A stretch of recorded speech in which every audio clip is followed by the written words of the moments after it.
हो गया और वो आकाश में उड़ गया। आज का जो नौजवान है ये साइंसवादी है, ये हमारी भौतिकवादी और जो हमारी धार्मिक आध्यात्मिकवाद को नहीं मानेगा। इसको तुम साइंस के द्वारा आध्यात्मिकवाद को मनवाएगा तो मानेगा। जैसे मैं सूर्य को जल देख करके मैं हर बीमारी का इलाज कर देता हूँ। बताओ कैसे? कैसे बाबा? सूर्य उदय हो रहा है, ये जैसे सूर्य मान लो इसको जी, और मैं यहाँ खड़ा हूँ तो हम दोनों एक ही डिग्री पर हैं जी, सीधा। इसकी जो किरण आ रही है वो सीधी आएगी। जी, मैंने स्नान किया, जी, मेरा बदन गीला है जी, और मैंने तांबे के लोटे में जल भरा तो तांबा कॉपर है, कॉपर में जब जल भर दिया तो कॉपर वाटर हो गया। राइट। और मैं अपने सिर के ऊपर से गिराया जी, और सूर्य का प्रकाश उसमें विटामिन डी रेडियम को लेकर टकराया जी, तो क्या बनेगा? रेनबो बनेगा, इंद्रधनुष बनेगा, 7 कलर बनेंगे। जो हमारे 7 कहते सूर्य के 7 घोड़े हैं। अब उसमें जो हरा रंग है क्लोरोफिल का है, जो पत्तियों में पाई जाती है, विटामिन डी और रेडियम से लैस है। वो मेरे मस्तक पे, मेरी आंख पे, मेरे कंठ पे, मेरे हृदय पे, मेरे फेफड़े पे, मेरे लीवर पे, मेरे पित्त पे, मेरे आमाशय पे, मेरे गुर्दों पे जब वो गिरेगा क्या करेगा? ऐसे 6 रंग कलर और बचे हैं, बैंगनी है, ऑरेंज है, नीला है। तो ये क्या करेंगे? किस चीज के प्रतीक है? जब हरा रंग क्लोरोफिल का है और डॉक्टर कहता है हरी पत्तियां खाओ, सब्जियां खाओ, उसमें आपको आयरन मिलेगा। तो अब वो जो विटामिन डी से जो हरा रंग पैदा हुआ है सूर्य की किरण से कॉपर वाटर में, वो क्या करेगा? कोई वैज्ञानिक बताए तो सही मुझे।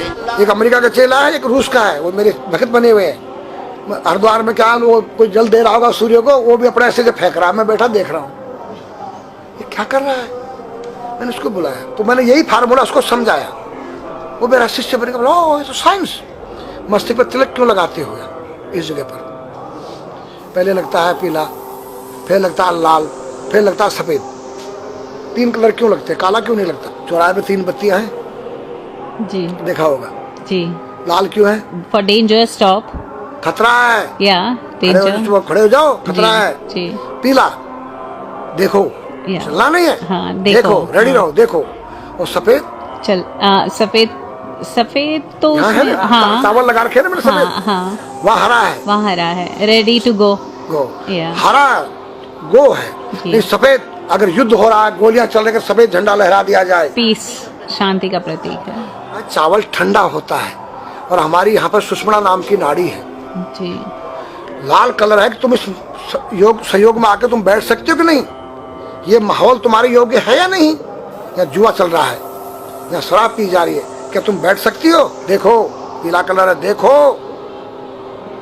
आना नहीं, जाना नहीं, देखो। ओ खतरा है या ठीक नहीं है, चलो। और सफेद शांति जी। क्या है? शांति है, बैठ सकते हैं। तो ये हमारी जो है संस्कृति में एक वैज्ञानिक है। जब हम खाते गैस बनती है, तो चावल जब पानी में भीगे बाद ठंडा हो जाता है और हमारी सुषुम्ना नाड़ी पर जब लग गया है तो उस नाड़ी को ठंडा करने लग गया है। उस नाड़ी से कोई गर्म गैस को ऊपर चढ़ने नहीं देगा। और हमारे सिर ब्रह्मांड में, हमारे सिर के अंदर कोई ऐसी वायु गैस जाकर तुम्हारे सिर को परेशान नहीं कर सकता है। तो मेरे पास जितने हमारे शास्त्र पुराण ग्रंथ हैं, ये साइंस है। मैं साइंस के द्वारा इन वैज्ञानिकों को समझा सकता हूँ और रगड़ा सकता हूँ। कहा जाता है कि नागा बाबा जो हैं वो कुंभ मेले के बाद विलुप्त हो जाते हैं, ऐसा कुछ है क्या? ऐसा नहीं है। जैसे हम गंगोत्री धाम हिमालय में रहते हैं जी, वहाँ मुझे हिमालय पसंद आया। जी। क्यों? कि तुम गर्मी से बचने के लिए तुम्हारे रूम में एसी लगी है जी, ठंडा पानी पीने के लिए तुम्हारे पास कृत्रिम जो है फ्रिज लगा है जी, हवा लेने के लिए तुम्हारे को पंखे या कूलर जो है कृत्रिम लगे हैं। लेकिन भोलेनाथ बाबा ने मेरे लिए नेचुरल एसी लगा रखी है और नेचुरल फ्रिज लगाया है, नेचुरल पंखे लगे हैं। तो मैंने सब कुछ त्याग दिया। छाती में तो मैं कुछ लेके नहीं जा सकता हूँ, चाहे मेरे पास अरबों खरबों रुपया जी। खाऊंगा मैं उतना ही जितनी मेरी पेट के अंदर भूख है। पढ़ना लिखना ये तो सहज चातुरी। काम धैन मन बस करन गगन चढ़न मुश्किल। काम धैन मतलब अपने वीर्य को कंट्रोल करना, अपने मन को कंट्रोल करना और अपने प्राण को ब्रह्मांड में यहाँ ले जाना। ये खोपड़ी क्या है? ब्रह्मांड है। उसको कहते हैं समाधि। सारे शरीर के प्राणों इकट्ठा करके इस ब्रह्मांड में मस्तिष्क में ले जाके बैठ जाना, जिसको ब्रह्मरंध्र कहते हैं, उस गुफा के अंदर। ये 3 वस्तु मुश्किल है, मतलब सब आसान है। अपरिग्रह मतलब उतना रखो जितना तुम्हें आवश्यकता है, अधिक मत रखो। अब तुम अष्टांग योग जो है पतंजलि लगा रहे हो और व्यापार बिजनेस चालू है, मेरी दूध को ले लो, टूथपेस्ट ले लो, अब मेरा आयुर्वेदिक अंडरवियर आ गया है, मैंने बोला वो कैसा है कि मैंने गंगा जल में जड़ी बूटे के रस में धागे भिगोए थे तब बनाया था। और मेरा दावा है कोई कितना योग कर ले कोई स्वस्थ नहीं रह सकता है, क्यों? खान पीन तुम्हारा केमिकल, वायु में तुम्हारा केमिकल, पानी में तुम्हारा केमिकल। अब जो तुम आरओ का पानी नहीं पी रहे हो उसके पानी के गुण ही नष्ट हो गए सब। उत्तर को सिर करके सोना क्यों मना किया है साइंस ने? हमारे शास्त्र मना करते हैं। हम उत्तर को सिर करके सोएंगे, दक्षिण को पैर करके। हम जब उठेंगे तो हमारी दृष्टि कहाँ? दक्षिण की तरफ जाती है। दक्षिण में यम का वास होता है। और जब दक्षिण को सिर करके सोएंगे तो हमारा मुंह उत्तर को जाएगा।